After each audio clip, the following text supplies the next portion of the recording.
दोघांमध्ये विचारांचा सुद्धा गॅप आहे, जनरेशन गॅप आहे.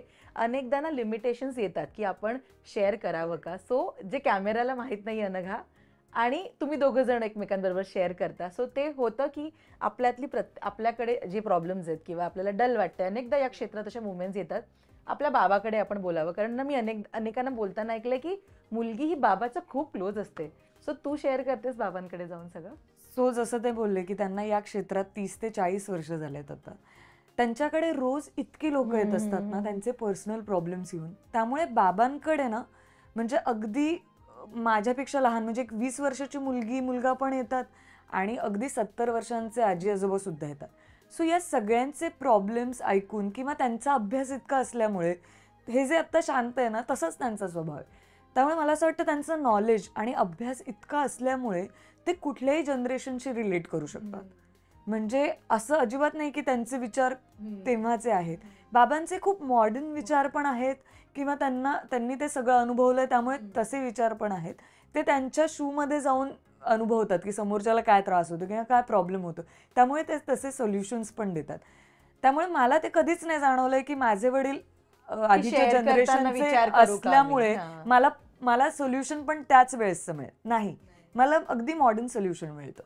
म्हणजे मॉडर्न प्रॉब्लेम्ससाठी Model सुद्धा solution. आत्ताचं हां. किंवा त्या लोकांसाठी पण. तर ते त्यांच्या अभ्यासामुळेच आहे, त्यामुळे मला तो फायदा आहे. हां. भगरे गुरुजींची मुलगी असल्यामुळे तो एक फायदा आहे की माझे कुठलेही प्रॉब्लेम्सचं सोल्युशन मला जे जमेल किंवा जे पटेल किंवा माझ्यासाठी जे चांगलं असेल तेच सोल्युशन मिळतं. त्यामुळे अगदी मी माझे पर्सनल प्रॉब्लेम्स असो किंवा माझे गॉसिप सुद्धा बाबांना माहिती मी आहे? सगळं सांगते आई त्यांना. शप्पथ! म्हणजे ते ऐकते, त्याच्यावर काही रिॲक्ट जरी करत नसले तरी मी त्यांना इकडचं तिकडचं सगळं सांगत असते. म्हणजे सगळं. त्यामुळे मी एक वेळ आईजवळ तेवढं शेअर करू शकणार नाही, पण मी त्यांच्याकडे सगळं शेअर करते. अगदी माझ्या शाळेपासून ते माझ्या कॉलेजपासून माझ्या कामातले गॉसिप्स असो किंवा माझं लव्ह लाईफ असो हे किंवा पण कुठले, माहितीये? सगळं त्यांना माहिती आहे. ओ. सो एका मित्राला आपण जसं सांगतो ज्या गोष्टी असतात त्या सगळ्या मी आणि मला ते खूप छान वाटतं की आपल्या आईवडिलांसोबत आपण तसं फ्रीली राहणं खरंय. किंवा मोकळेपणाने आपण त्यांना सांगू शकणं. कारण आजकाल जे प्रॉब्लेम्स होतात ना ते त्याच्यामुळेच होतात. आपण आईवडिलांशी बोलू शकत नाही. त्यामुळे कधी कधी आपण म्हणतो ना की जे डिप्रेशन वगैरे या सगळ्या गोष्टी कधीतरी कोणीतरी शेअर करणार हवं असं.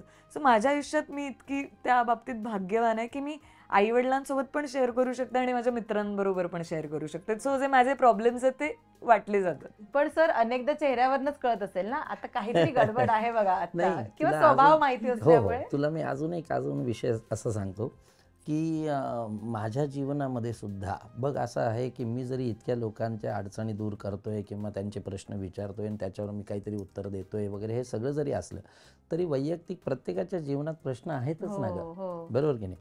आणि तुला आश्चर्य वाटेल, मी जर पहिल्यांदा कोणाला सांगत असेल तर ते अनघाला सांगतो.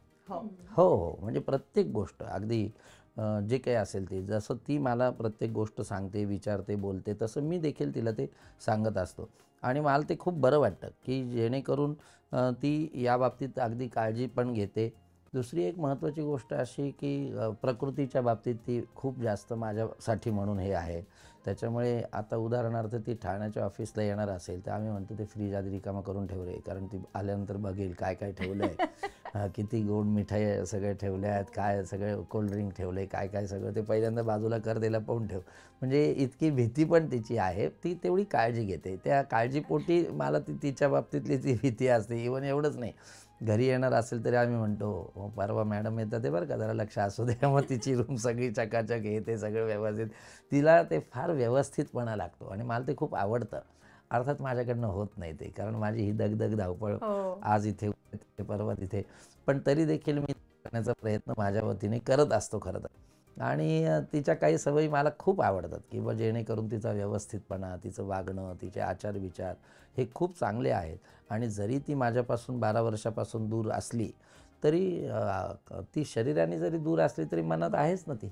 एकमेकांच्या मनात आपण असतोच ते. आणि त्याच्यामुळे मला तिच्याबद्दल काही बाबतीत अभिमानही वाटतो की खरंच ह्या बाबतीत मी कदाचित अन्य कोणाला सांगू शकलो नसतो, बोलू शकलो नसतो जी तिच्याशी बोलतो. आणि त्याचे खूप चांगले रिझल्ट मला मिळतात आणि आनंद आहे. म्हणजे तिलाही माझ्या सगळ्याच गोष्टी माहिती असतात, तिच्या मला प्रत्येक गोष्टी माहिती असतात.